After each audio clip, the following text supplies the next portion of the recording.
Le roi de la démesure a encore frappé. SpaceX, d'ici quelques jours, va faire son entrée sur les marchés financiers. Pourquoi? Qu'est-ce qui se passe? Que faut-il en espérer? Et quel est le pari fou d'Elon Musk dans cette opération? Pourquoi se faire introduire en bourse? L'objectif, c'est de lever 80 milliards de dollars pour financer le développement de SpaceX. Et cette démesure, qui pourrait propulser le génie fou Elon Musk à la tête d'une fortune de plus de 1000 milliards de dollars, elle repose sur des technologies révolutionnaires, le vieux rêve de l'exploration spatiale qui prend forme avec les fusées Falcon 9 réutilisables. Et ça change tout. Mais SpaceX est aussi un géant des télécoms et de l'internet, et à vrai dire, le cash vient de là. Les lanceurs spatiaux, à l'heure actuelle, c'est un centre de coût. Les vrais sous proviennent des près de 10 000 satellites à haut débit qui quadrillent la planète Terre pour le plus grand bonheur de ses 10 millions d'abonnés. Et c'est ça, les amis, qui doit être en priorité pricé par les marchés. Parce que Starlink, c'est quand même 11 milliards de chiffre d'affaires, soit 61%, la majeure partie, du chiffre d'affaires total de SpaceX. Et la couverture de Starlink au niveau mondial, c'est disponible dans 164 pays, donc partout quasiment. Et vous me connaissez, je suis le genre à lire les rapports officiels et tous les chiffres que je vous partage sont extraits directement du document d'enregistrement auprès de la SEC, l'autorité américaine des marchés financiers. Alors SpaceX, c'est quoi? Parce que tout le monde a entendu parler des fusées, oui, très bien, mais c'est aussi Starlink, j'en ai parlé, et en trame de fond, on a aussi un gros pôle intelligence artificielle avec la filiale xAI qui a développé notamment le bot d'IA Grok, parfois controversé pour les réponses qu'il apporte, et qui est implémenté directement dans le réseau X qui a remplacé Twitter. Donc en réalité, quand vous achetez SpaceX, vous achetez le package Elon Musk, à l'exception de Tesla déjà coté et Neuralink qui promet de nous transformer en superhumains digitaux avec l'implémentation de puces électroniques directement dans le cerveau. On est sur des entreprises complètement folles, géniales, dangereuses, risquées, exubérantes. Les superlatifs ne manquent pas. Mais on l'annonce déjà comme la plus grosse introduction en bourse de l'histoire. Wall Street est en folie, tout le monde s'impatiente, mais vous connaissez l'objet de ma chaîne, c'est l'analyse fondamentale, l'analyse froide des chiffres. Alors j'ai sorti pour vous quelques résultats sans équivoque pour dire si, oui ou non, il faut aller sur SpaceX dès le début de la cotation. À la vérité, les amis, je vous le dis droit dans les yeux, pour le moment, l'entreprise a des finances un peu douteuses. Le rapport nous indique que la société est écrasée par plus de 29 milliards de dollars de dettes et que les pertes accumulées dépassent les 41 milliards de dollars depuis la fondation de la boutique. C'est évidemment très inquiétant, d'autant plus que l'entreprise ne dégage aucun bénéfice à l'heure actuelle. Et ça, comment je le sais? Tout est dans le rapport d'enregistrement dont je vous ai résumé les chiffres dans le tableau ci-dessous. Au niveau groupe, on a 18 milliards 674 millions de dollars de chiffre d'affaires pour pratiquement 2,6 milliards de dollars de pertes sur l'ensemble de l'année 2025. Et encore, ça cache une réalité, c'est que seule la division Starlink alimente le groupe en cash positif. Parce que l'IA, malgré un chiffre d'affaires de 3 milliards 200 millions de dollars, a causé des pertes de plus de 6 milliards 300 millions. Quand on regarde froidement les chiffres, ça fait pas rêver. On a une entreprise qui génère un peu moins de 19 milliards de dollars de revenus et elle vaudrait, sur les marchés, autant voire plus qu'un mammouth comme Meta. Pour moi, ça tient pas la route. Meta, c'est 250 milliards de dollars de chiffre d'affaires prévu pour 2026 et 85 milliards de bénéfices. J'ai bien dit 85 milliards, donc plus de 4 fois en profit ce que SpaceX a seulement en chiffre d'affaires. Et Wall Street voudrait nous faire avaler que SpaceX vaudrait plus que Meta en bourse avec une capitalisation de 1500 milliards de dollars pour Zuckerberg et 2000 milliards pour Elon Musk. Il y a une déconnexion complète, on marche sur la tête. Mais, les perspectives de croissance pour Elon Musk sont démesurées et tout le pari de SpaceX en bourse réside là-dedans. C'est que SpaceX, les amis, a des promesses très ambitieuses. Déjà, ils estiment pouvoir, à l'avenir, réduire de 99% le prix de base d'un lancement de fusée qui était autrefois uniquement dirigé par la NASA et les agences nationales des pays qui participent à la course spatiale.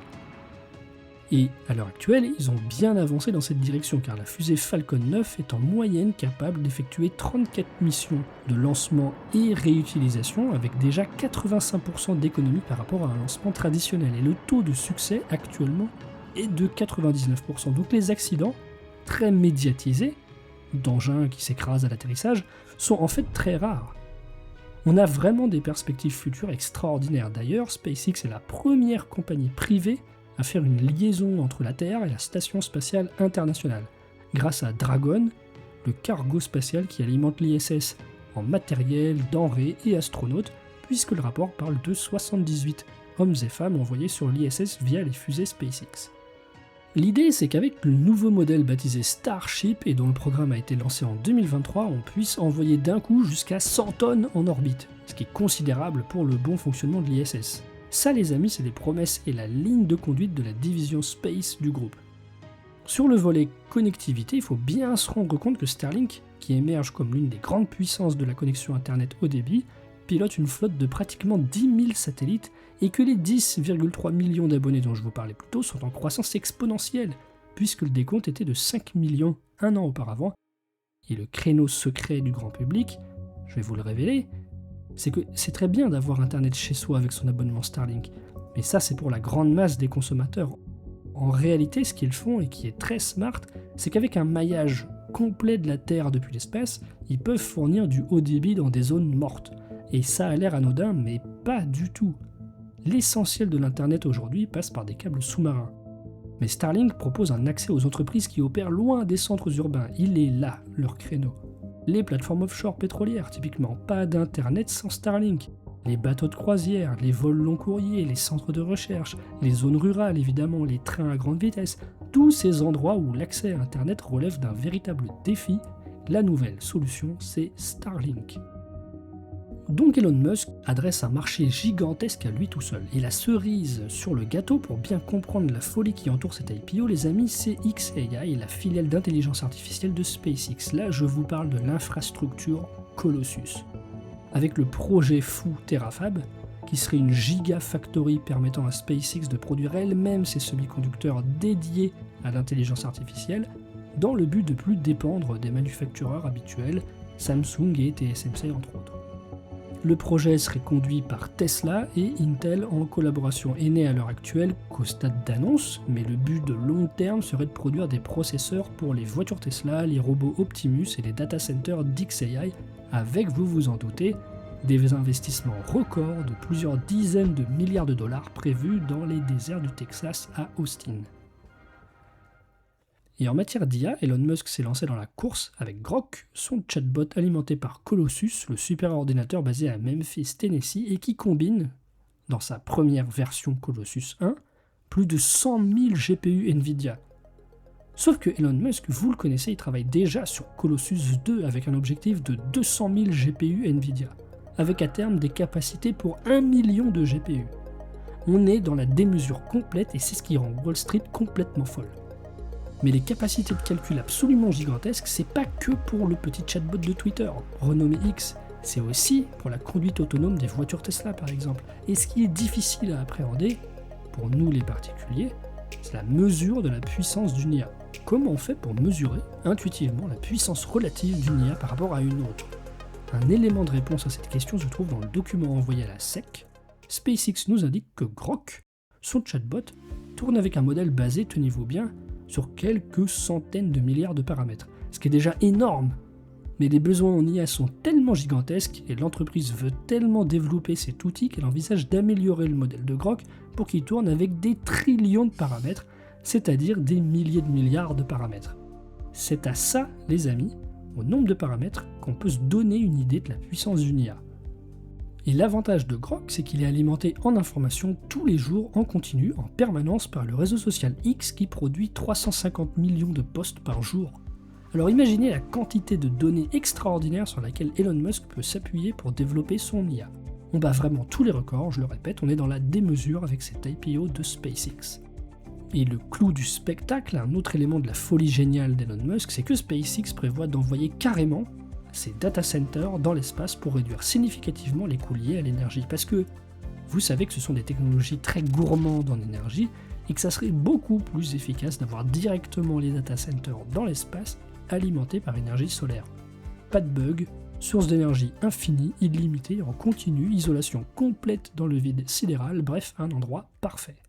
Et là, vous devez comprendre petit à petit où je veux en venir. C'est qu'Elon, S'il se débat avec ses fusées Falcon pour réduire le coût de transport du matériel dans l'espace, de 85% à l'heure actuelle à 99% moins cher le coût au kilo, c'est dans le but caché, je sais pas, mais dans un but secondaire, de pouvoir directement envoyer les data centers dans l'espace à moindre coût.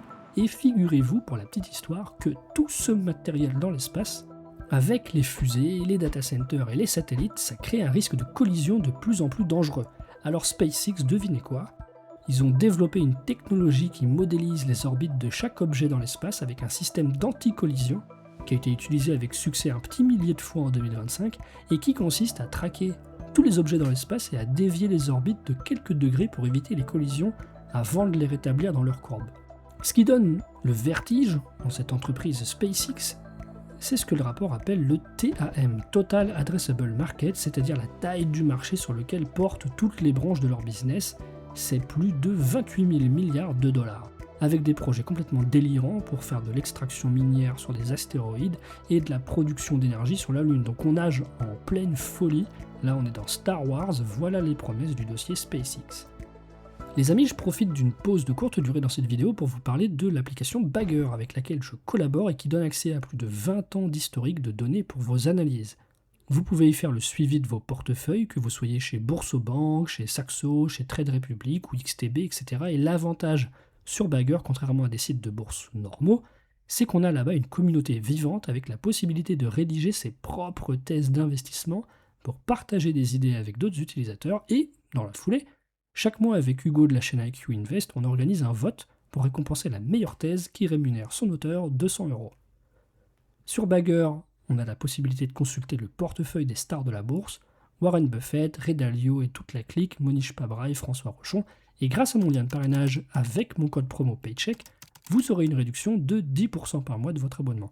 Donc n'hésitez pas, moi je l'utilise, le site, j'ai un abonnement, j'utilise les données de Bagger pour faire mes vidéos. Et on retourne à nos moutons parce que derrière toutes ces promesses extravagantes, des milliards plein les yeux, il y a une réalité, celle des chiffres. Et tout à coup, c'est moins reluisant. C'est pour ça que je titrais ma vidéo « La folie d'un homme ». C'est que SpaceX, même si son chiffre d'affaires est en forte croissance, passant de 10,4 milliards en 2023 à 14 milliards en 2024, puis 18,7 en 2025, les dépenses surpassent de beaucoup les revenus. Et l'entreprise accuse des pertes abyssales de pratiquement 5 milliards de dollars pour la seule année dernière. Et pour la mise en place de toute cette exubérance technologique, le cash flow statement, dans sa version simplifiée, affiche des dépenses d'investissement de presque 5, 11 et 20 milliards de dollars par an, qui sont très au-delà des revenus actuels. Donc, dans une approche très terre-à-terre d'investisseur fondamental, cette entreprise, désolé de sauter à cette conclusion rapide, cette entreprise ne vaut rien. Pour le moment, en tout cas, c'est un puits sans fond. Alors je nuance un peu ce que je viens de dire, c'est que SpaceX, maintenant qu'elle possède le Colossus 2, son méga calculateur d'IA, elle a décidé d'en louer la puissance de frappe à des entreprises comme Anthropic, et que cette dernière est arrivée à un marché avec SpaceX, c'est de lui verser 1,250 milliard de dollars par mois, j'ai bien dit par mois, pour lui louer la puissance de calcul. D'ailleurs, on le voit très bien dans ce tableau récap que SpaceX annonce avoir de l'équipement essentiellement technologique pour plus de 53 milliards de dollars en forte croissance chaque année et que la taille du bilan est aussi en belle croissance, pour atteindre 102 milliards en mars 2026. Ce qui donne une idée du mastodonte qui s'apprête à jouer ses premières partitions en bourse dans les tout prochains jours. Autre élément à porter à votre connaissance, les amis, c'est que Starlink, l'actuelle vache à lait du groupe qui finance toutes les autres divisions, fonctionne très bien avec un nombre d'abonnés qui double chaque année. Ça, je vous en avais un peu parlé en début de vidéo. Ce qui va être intéressant, c'est de constater que le revenu moyen par utilisateur du réseau Starlink est en baisse chaque année. Mais l'explication est parfaitement logique. C'est que Starlink se développe de plus en plus à l'international et que forcément les abonnements en Europe, en Asie et ailleurs coûtent moins cher. Donc en réalité, tant que le revenu par utilisateur baisse, c'est un signe assez positif du développement rapide de Starlink à l'extérieur des États-Unis. Enfin voilà où on en est de la folie furieuse d'Elon Musk, tout est invraisemblable, génial, on est transporté à des années-lumière de la réalité et ça pourrait être une véritable révolution. Mais perso, même si j'ai adoré les projets en lisant ce rapport pour vous, même si j'ai trouvé ça passionnant, Je trouve que 2000 milliards c'est extrême, que l'entreprise a peut-être le potentiel de les valoir un jour, mais qu'à l'heure actuelle je n'ai pas assez de preuves tangibles pour investir. Rien ne presse les amis, ne vous laissez pas avoir par le FOMO, la plupart des IPO retombent comme un soufflet après quelques mois, et il sera toujours temps à ce moment-là d'acheter les actions SpaceX. Donc faites gaffe, les émotions sont très fortes, on est sur un dossier brûlant, tout le monde en parle, et je sais que c'est difficile de garder la tête froide. Cette vidéo n'a pas du tout pour but d'inciter les gens à investir dessus, elle n'a pas non plus pour objectif de vous dissuader de le faire. Je dis juste, attention, prenez le temps de lire la doc, je vous en ai présenté les principaux chiffres, je vous lâche un grand salut, je vous remercie d'avoir regardé cette vidéo et on se retrouve très vite les amis, ciao à tous.